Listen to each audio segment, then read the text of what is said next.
What's up guys, welcome to your 65th Java tutorial, and in this tutorial we're going to be building a new class to handle the events when both of our checkboxes are checked. So let's go ahead and make a new class called handler class to do just this.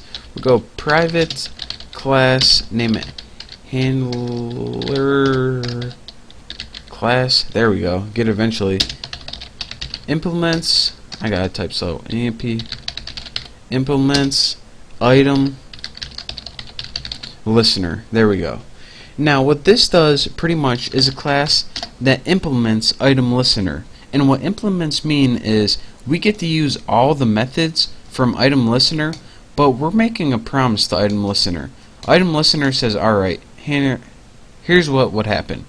If they were having a conversation, item listener would be like, alright, you want to inherit from me? Fine, you can.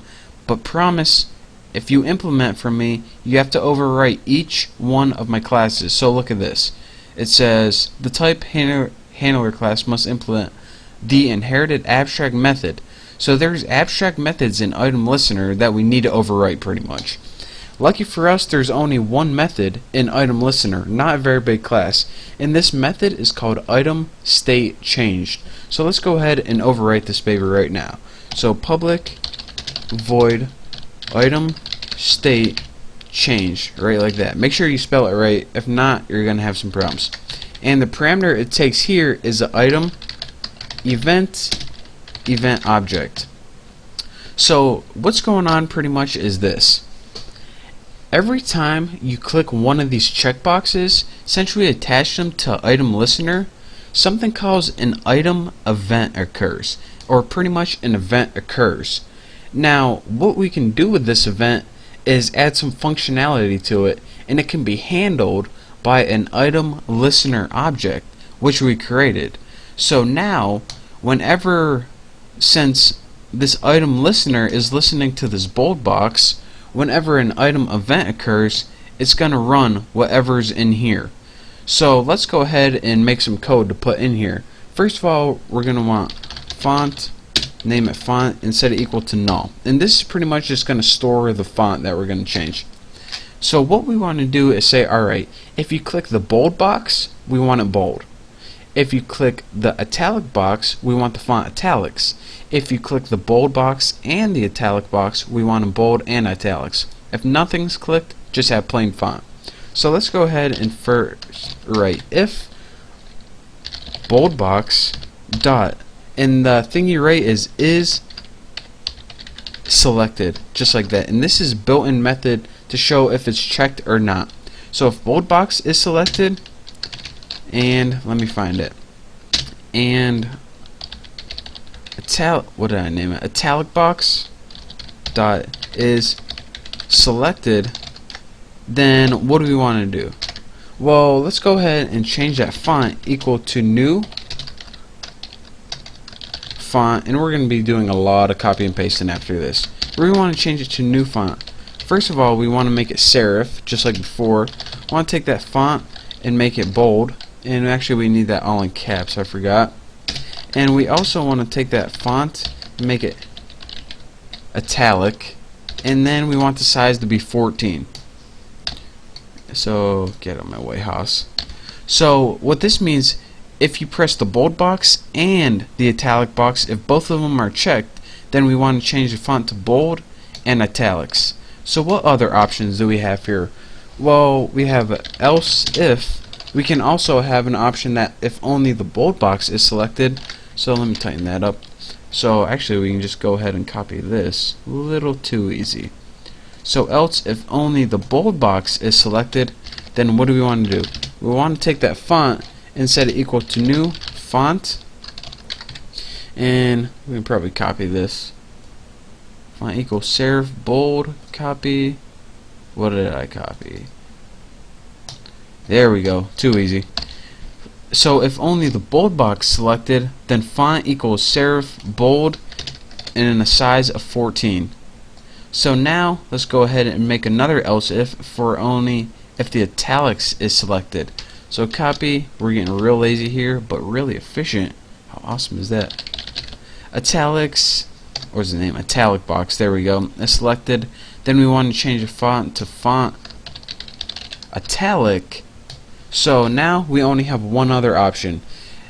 If it runs through and sees that if bold is selected and italic is selected, nope. If bold selected, nope. If italics is selected, nope. Else, this only else is going to occur if nothing is selected. So what do we want to do?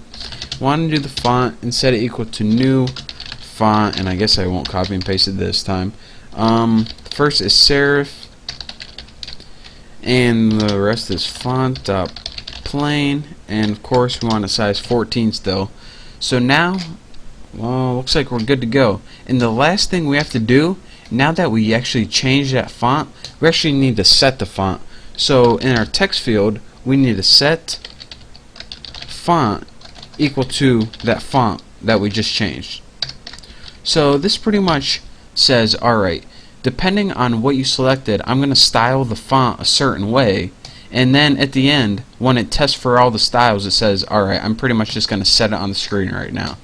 So now I have this from the last tutorial, which you guys can see. It pretty much just makes a new window on the screen, puts a function on the window so you can actually close it, set a size for that window, and makes that window visible.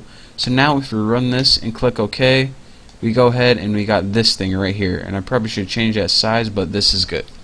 Now you see when you click bold, the sentence bolds.